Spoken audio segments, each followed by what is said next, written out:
Oh my God, Rob has just entered the room, you guys. What? Rob is here. Hold on. Wait, Rob, there's we four were of us? just about to start this I apologize. thing, I and you're apologize. here- We just, You guys are starting early. It just turned 2:00. Can you hear me? we didn't hear from you. We thought you weren't coming, and know. we were all here. Your earlies are on time. If I told you after the recording, we have to talk about something. Because Well, Okay. It actually worked out well because I almost made a mistake that I was going to get flambéed on the comments for, because it still reads a weekly podcast, which we assemble 1 minute at a time. Yeah, Oh, there no, we go. that has never changed. I need to fix. I'm fixing it in the template right now. and this is this is the car chase and the hallway talk. That's correct. Yes, that is correct. And an in-depth analysis of Steve Rogers' bookcase. Very nice. Oh, I did not do that, but okay. I did my research. We're good. Okay. All right, bring it. Welcome back to the Marvel Movie Minute, a weekly podcast which we assemble to explore the films of the Marvel Cinematic Universe 5 minutes at a time. In this, our 9th season, we're looking at Captain America, the Winter Soldier. I'm Matthew Fox. I'm Pete Wright. I'm Kyle Olson. Hey, and I'm Rob Cabasco. And today we're talking about minutes 31 through 35, which begins with Nick Fury personally raising the cost of auto insurance in the entire DC metropolitan area, and ends with Steve responding to the music of his childhood with fear and suspicion. Friends, what did we think of these 5 minutes? We're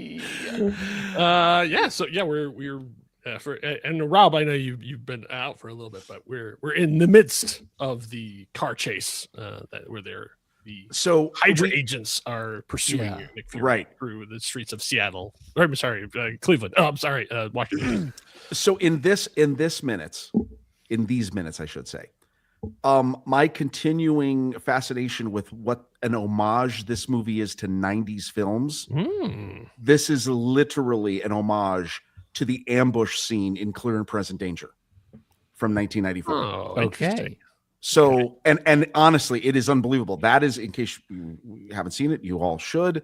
It is used by the Secret Service as a training film to this day on how agents, the threats that they may go under.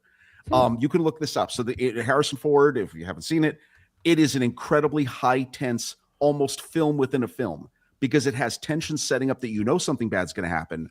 Really, really bad things happen. And then there is a resolution. And I guarantee you that is how they built this scene, because all those three things happen. And it's glorious. It's amazing. I don't remember the pavement laser cutter in that movie, but well, when he takes the car through the back alley. Yeah, and that's ends up pavement laser cutter. Look, Jack Ryan became more and more powerful as those books went on. So him becoming basically Captain America, that I can believe that. Yeah, it tracks. But no, that's great. I wanted to talk about some individual moments from that car scene.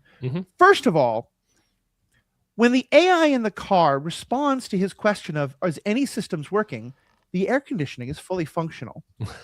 Now, we know that the powertrain is working. We know that the engine is working. We know a number of things are working.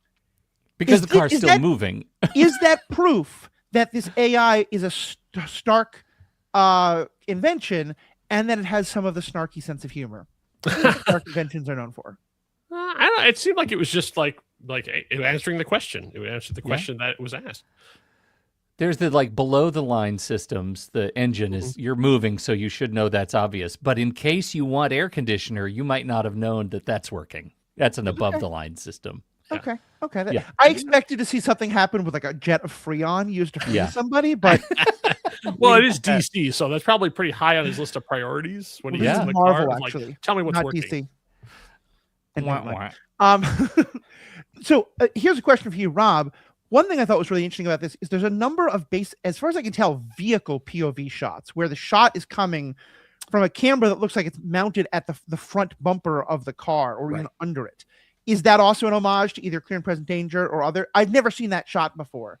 Is that something that happened in 90s movies a lot? No, because that technology didn't exist in the 90s, or at least anything kind of like that.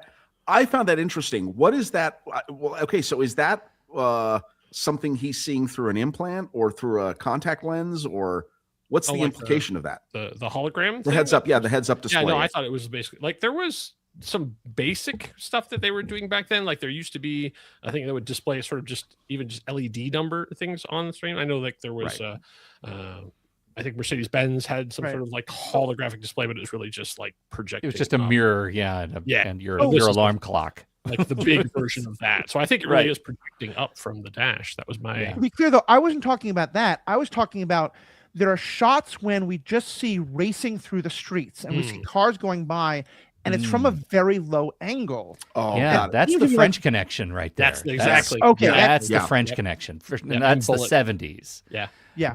Cool. And close listeners will remember when Rob and I fought about this several weeks ago about how the 70s was just being homaged by the 90s, which are now being homaged by this.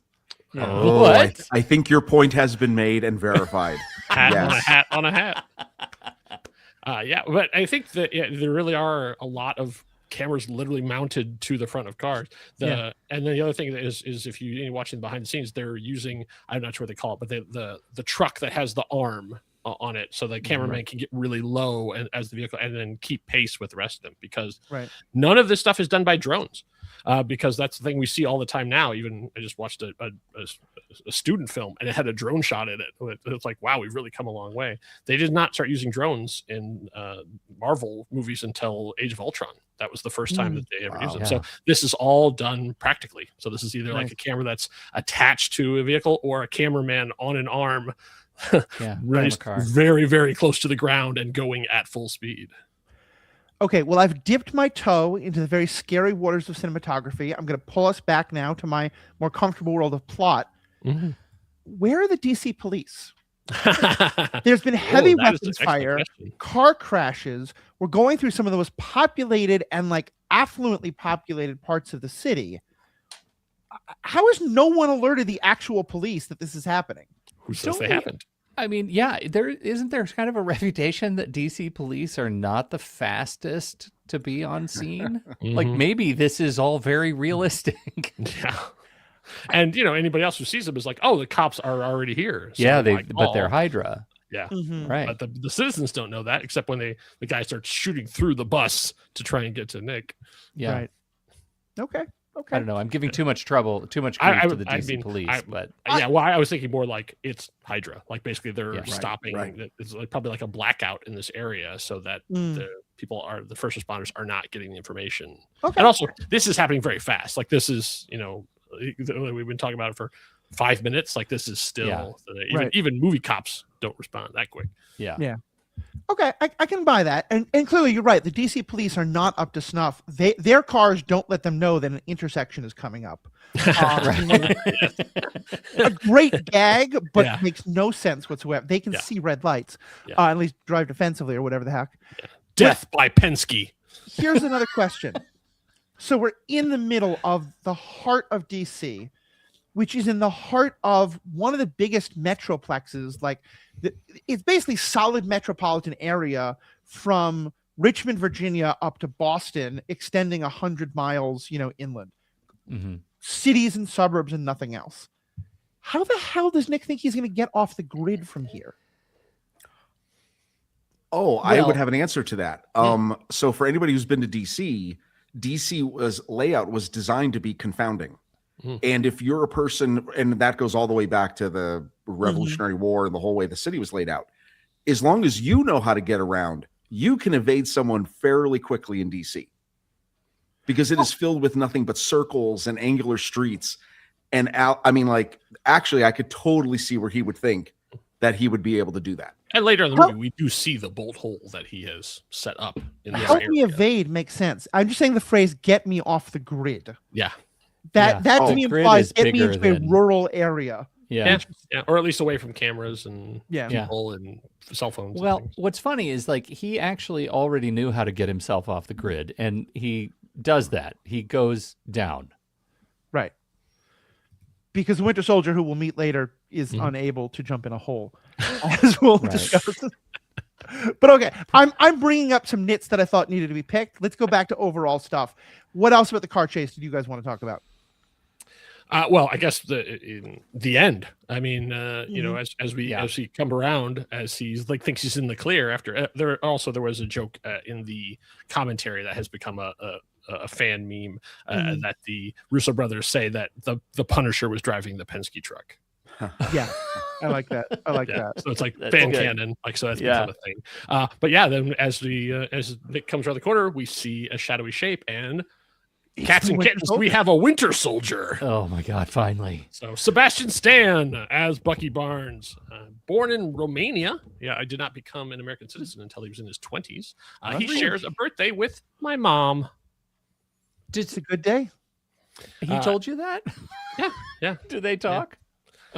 Oh yeah, they talk all the time. Like I only hear about it secondhand. He has 57 acting credits on IMDb. He made his TV debut on Law and Order, as many people did. Season 13, episode 22, Sheltered, from 2003, where he played a teenage sniper. Teenage sniper. Teenage sniper who was radicalized by the person who kidnapped him. So typecasting? What? Possible. Yeah. Possible. I will say in the 90s and 2000s, if you were in New York City and you went to theater of any kind, from Broadway to the most off-Broadway, the fun game you played as you were looking through your playbill and waiting for the actors to, the show to begin, was trying to find an actor who did not have a Law and Order credit, because they were very. Because think about it, every episode has criminals and lawyers and judges. And all right, so back to this. I want to ask, how did you all feel seeing the Winter Soldier for the first time? Right? Yeah. Like it's just perfect. Like it's just perfect. Like Yeah. having and just the audacity of it. The broad daylight, middle of the street, giant weapon, fully masked, doesn't care. Like you had what a vibe just from that shot. Well, and I think that's a central question. Like the vibe of cinematic Winter Soldier, how did that compare to your expectation coming from what you knew from the books? For me, it was a delighted surprise, because he was sort of the ultimate shadow agent, as they had. Like he was always like, the first time you ever see him is in the dark. I mean, everything is like, so the idea that bright sunlight, middle of the road, that this is where they do it, was sort of a shock of like, oh, I thought they were going to be much more like a bullet comes out of nowhere. And then like we follow the path, and then in the shadows, there he is. But nope, walking straight down the middle of the street, knew exactly where Nick was going to be, set himself up to be there. He didn't chase. He was already there. Like it was such a great competence porn, in terms of showing just like, it's the complete assurance. Particularly, I think I'm not a huge fan of action scenes. The car chase I thought went a little long, but in this moment I got it, because he was such a contrast to those Hydra agents who were so frenetic and chasing and just barely missing. And then here comes this guy who, like you said, is standing perfectly still. Even that moment when the car flips, he gets himself out of the way with just like the calmest, like, oh, look, there's a grocery cart coming at me. I'll step out of the way. So, he's not bothered in the slightest, even when this huge truck is flying at his head. Yeah. Well, you get that whole view that there's no wasted energy. Right. Like there is none. It is so precision and so intentional. It's clearly made in just his simple motions. Yeah. Now, I'm guessing I'm the only one who didn't already know he was Bucky, correct? Yes. I believe so. I'll say probably confirmed. Yeah, because I hadn't read the comic book, and I made a point to not watch previews and stuff like that. Yeah.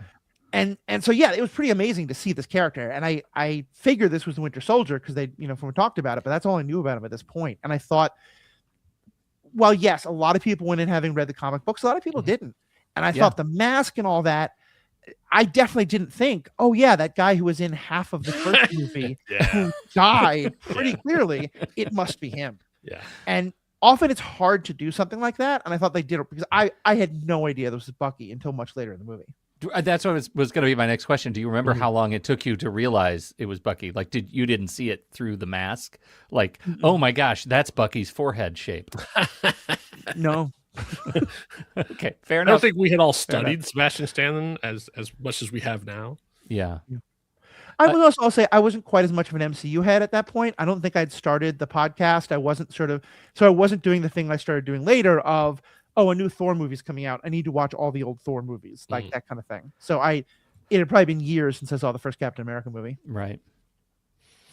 Yeah, so we get to see a weapon we've never seen before, which is sort of the magnetic grenade launcher, mine launcher thing that he sends something out that then grabs onto the bottom of the vehicle and blows it up, and that's where it launches it over onto its own roof. That doesn't have an official name. I don't know. I don't think so. I was going to ask, that's not a weapon we saw in the comic books? No, like he's just a sort of very traditional in terms of what he has. He's never had like a signature weapon, but now this kind of became, because when he shows up in Thunderbolts, he uses this again. Yeah.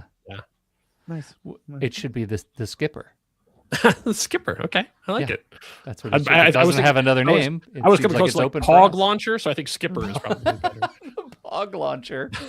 So I did make a joke about this before, but maybe there's a serious reason for it other than just because of the plot. Mm-hmm. We see that Fury has used this cutter he has to cut through the concrete and drop himself right into the sewer system or whatever's below there. Mm-hmm. Why doesn't the Winter Soldier follow him? I don't have an answer for this. And I think about this every time, too. Mm-hmm. Like this one sticks out for me because it seems like such an obvious get. He's only ahead by 10 slow Winter Soldier steps. Right. Yeah. He's not very far ahead down that hole. Who knows where he landed? He just went down into substrate. Like who knows what's down there? And even at like Michael Myers speed, I think he could catch up to an ailing Nick Fury who has broken ribs and he's busted up. Yeah. Right. Yeah. A better question is, why is the blade not purple? I thought that too. Also a good question. Yeah, so, I don't know, and I do think that's a sticking point, because the next time we see Sebastian, or we see Winter Soldier, it's not like he was going to be late for another appointment. No. Yeah. All right. So okay, let's move on to Steve coming home. Yeah, stately Rogers Manor. Fun scene of him riding home on his bike, and he's clearly in a. This is now a more I think it's still DC proper, but it is not the like heart of the city the way that Nick Fury chase was. Yeah, it actually was. This is actually in Washington. This was actually shot there as opposed to Cleveland. This is 1614 20th Street, Northwest Washington, D.C. If you are visiting the area and you want to take pictures of Captain's apartment, stop by Zorba's Cafe, which is right next door. It is named, of course, after Zorba the Greek. It's a Greek restaurant. As you see Captain America come down, you can see the blue and white awnings of this place, and it is still in business. So stop by, as you're taking pictures of Steve's apartment, stop by and get a gyro from them, or maybe some Saganaki. Look at that. And you get a sponsorship deal with him? Right up the street. I would like from to. DuPont. Yeah. Pete, okay. Pete yells at me about sponsorship a lot, so I just wanted to make sure that continues to roll downhill. I will take a free gyro from any restaurant who wants to. There we go. Huh. So he comes in, and the nurse, who we're going to later learn is actually the niece of Agent Carter, Steve's long lost love, and so she herself works for S.H.I.E.L.D. First question: was she waiting there? Was she kind of like looking out her window, and then, because it seems like it's very convenient for a kind of bumping into each other, and we know that her job is in part to monitor Steve. That's why she's there. So was she just kind of like waiting to go down until he showed up? Or is this actually a coincidence? Yeah, I say that we don't know how long this is after sort of Nick's thing. So I would imagine that S.H.I.E.L.D. is probably on alert. Cap is coming back presumably from seeing Falcon, or visiting the center, but we don't know. The night has come, so we don't know if this is an hour later. I would assume that at this point bells and whistles have been going off about an attack, and that the fact that the director of S.H.I.E.L.D. is missing. Right. So yeah, maybe that would put a lot of press towards like, oh, here he comes, like, and then like she's checking with her handler, on the phone to say yes, he's here. Right. She has tools of surveillance at her disposal, I would assume. Do you think she has like cameras in Steve's apartment? Do you think she's like watching him? I think there are cameras in Steve's apartment. I don't think she's probably has access to them. I don't think she's quite. Well, maybe she does. Maybe they're for her aunt. It's true. Well, the thing is, I don't think she does, because that leads to my next question. Does she know that Fury's in there? I see. I don't think so. I don't think so either, because I think Fury doesn't know who to trust in S.H.I.E.L.D. So I think she does genuinely mean it when she says you left your stereo on. Yeah. That's the interesting thing, though, because if you left the stereo on, if she, as an agent of S.H.I.E.L.D., if she thought that like that stereo was not a weird thing for her to notice. That seems like that might have been a trigger for her to investigate further, and instead she did laundry. Well, if she's a deep cover agent, though, that's probably what her orders are, because she seems to be pretty far down the line, too. I mean, she is Agent 13, after all. I mean, there are 12 people above her who would be telling her what to do. But before we get too far, though, this is Emily Van Camp playing Sharon Carter. 29 credits on IMDb. Mostly known as a television actress. She started on Everwood, also had long runs on Revenge and Brothers and Sisters. Made her debut on Are You Afraid of the Dark? Sharon Carter's first appearance was in Tales of Suspense number 75 from March of 1966. When she was revealed, she looked just like Peggy Carter because she was originally her sister. But then as the timeline started to slide, then she just kept moving down further and further away until she settled on being Peggy's niece. And in the comics, was she and Steve ever romantically linked? Yes, she is like his main squeeze. Because Peggy never really came back. Like, she died in the war. Right. And so, like, he has been an on and off thing. I feel a little bit bad for her as it goes, because almost all the stuff that Sharon Carter is known for in the comic books are taken by other characters in this movie. So all of the stuff gets kind of offloaded. Like and then she is very much more like Natasha. She is a hardcore SHIELD, like, dark operative. She is cynical where Steve is optimistic, and so all of that kind of get taken over. And then you have the tragic love kind of stuff. Then Peggy has that, so she doesn't have a lot to do. Like, she doesn't get to do any cool fighting stuff. She doesn't really get to have there's a little bit of a spark of romance, but she never really gets anything significant to do, I would say, until much further down the line when she shows up again on television. So maybe Emily Van Camp's superpower is in television. Well, her spark of romance is literally written down in this minute. Like, he says, cup of coffee, super sincere, super authentic, super, like, how do you say no to that, Chris Evans? And she has to say, no, please. That's right. Maybe the least believable thing in this movie. He says, I'll keep my distance. And she says, hopefully not too far. So there's okay, there's that. Okay. Well, and so here's my question. Nat had been not noodling him. What's the word? Like, poking at him. Needling. I think needling. Thank you. Laugh not at my noodles. But I said laugh not. Get no respect. But so is he intentionally flirting a bit? Is he just being sincere and like, well, someone is doing something near me, they could do it easier in my apartment? No, and not recognizing the incredible overtones of that "come into my apartment, young woman" statement? I think he is flirting. I think what we had seen before of Natasha has put that into his head, and he's sort of like, oh well, I mean, because she did mention the cute girl in his apartment, which I think Natasha was baiting him, because I think she knew that this was a SHIELD agent that was sent to watch him. Yeah. Right. So I think Natasha, this is basically a prank, right? Natasha set up like, oh yeah, ask that girl out. I'm sure you have a lot in common, like the person who signs your paychecks. So he does go into the building. He hears the music. He gets suspicious, and then we get where we're going to go on our deep dive. A shot of Steve Rogers' bookcase, and there's a number of books on here, all of which I think have some kind of relevance, but there are two that are particularly thought of as Easter eggs. I'm going to see if you guys can identify them. So let me just read them all out first, and then we can go back over them and discuss any of them, but I want to start with the Easter eggs. Never Surrender, A Soldier's Journey to the Crossroads of Faith and Freedom by Jerry Boykin. Art of War by Sun Tzu. A Movable Feast by Ernest Hemingway. All the President's Men by Carl Bernstein and Bob Woodward. Catcher in the Rye by J.D. Salinger. Steinbeck in Vietnam by John Steinbeck. Dispatches by Michael Herr. Madam President, Shattering the Last Glass Ceiling by Eleanor Clift and Tom Brzales. George H.W. Bush by Timothy Naftali. Barack Obama, The Story by David Marinis. The Night Stalkers, Top Secret Missions of the U.S. Army's Special Operations Aviation Regiment by Michael J. Durant. And The Second World War, an Illustrated History series. Although the two books we see don't mention that there are only 2 volumes of the 10. So which of those do you think are particularly Easter eggy? One of them is kind of obvious. The other is very, very deep divey.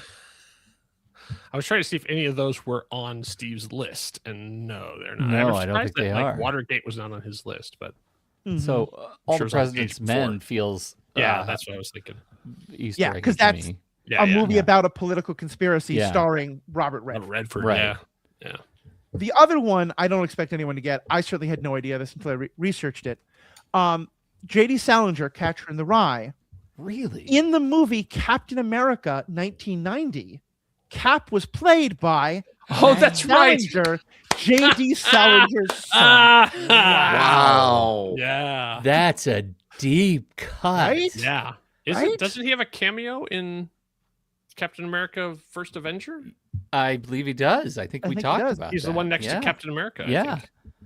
That's amazing. Right? And like nice. It's not out of like Catcher in the Rye makes sense as a book that he, what might have read. And a lot of these books, they're either books about war or they're books about politics. He's trying to catch up on things. The Second World War books, especially, like all of those books sound like they're good things to have on there. But I just love that they put in those 2 as like particular deep dives. Just how deliberate that is.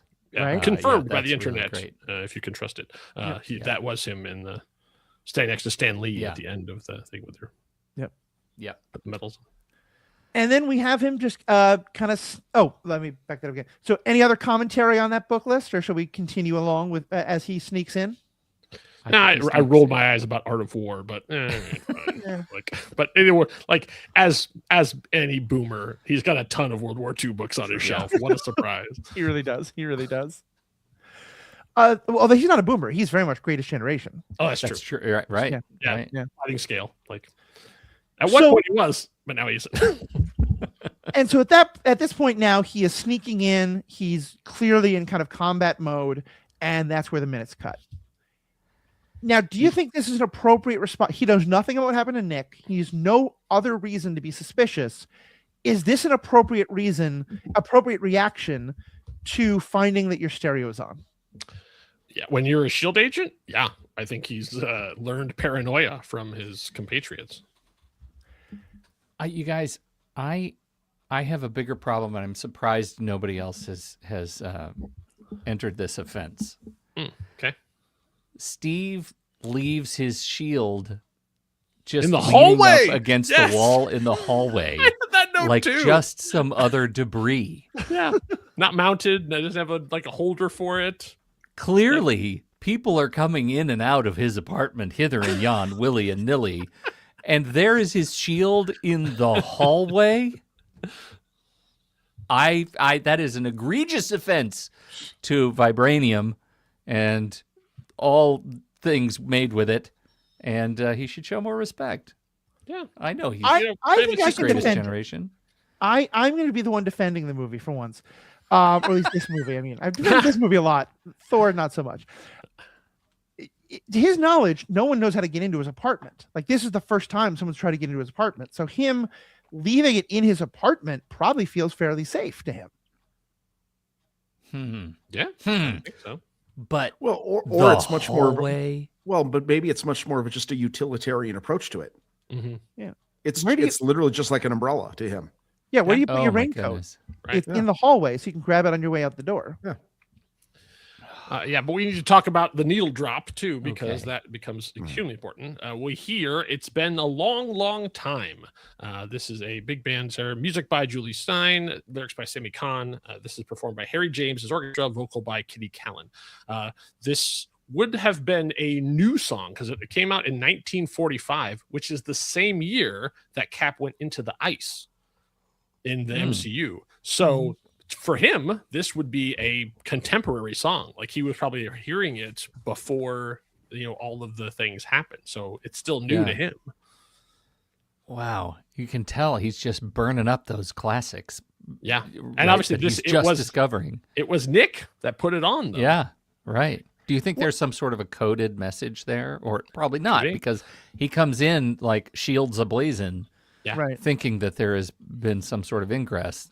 Yeah. Otherwise, he would have known it was. And of course, this continues on. This becomes like, the almost the unofficial Cap and Peggy theme.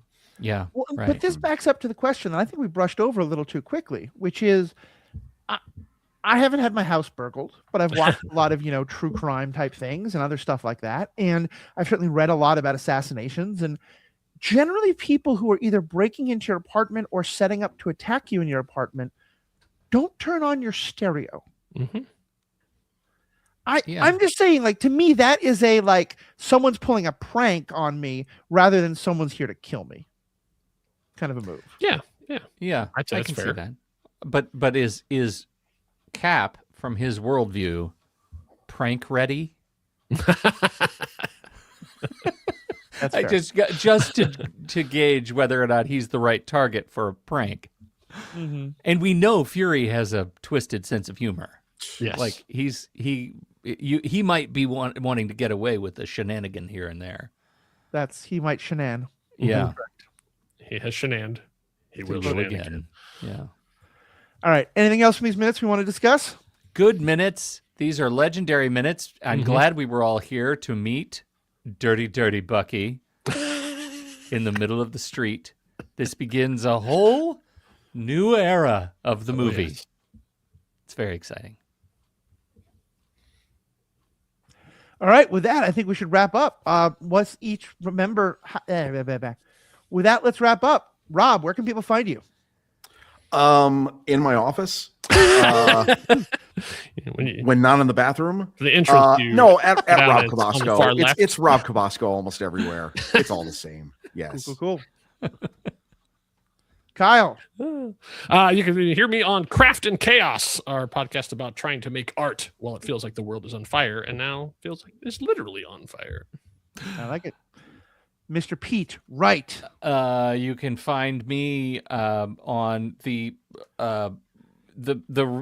is it the Resuscitated Once and Future Parent podcast, now airing in a brand new feed. There is the Once and Future Parent series now happening on the Superhero Ethics podcast. It's the most recent episode of Superhero Ethics called Superhero Daddy Issues. And you can see Pete both on that and on my TikTok, The Ethical Panda, where we have Pete discussing said daddy issues. But also, Pete does a number of amazing podcasts. Go to True Story FM to find those and all the podcasts, all of them are on. You can also find me, The Ethical Panda. I do Superhero Ethics. I do Star Wars Generations podcast. We're coming up on Maul Shadow Lord, which we'll have a lot of fun talking about that. So on behalf of myself, Pete, Kyle, Rob, and all you wonderful people, thank you so much. We have spoken. Enough said. Bye. Still no tag. We made a podcast.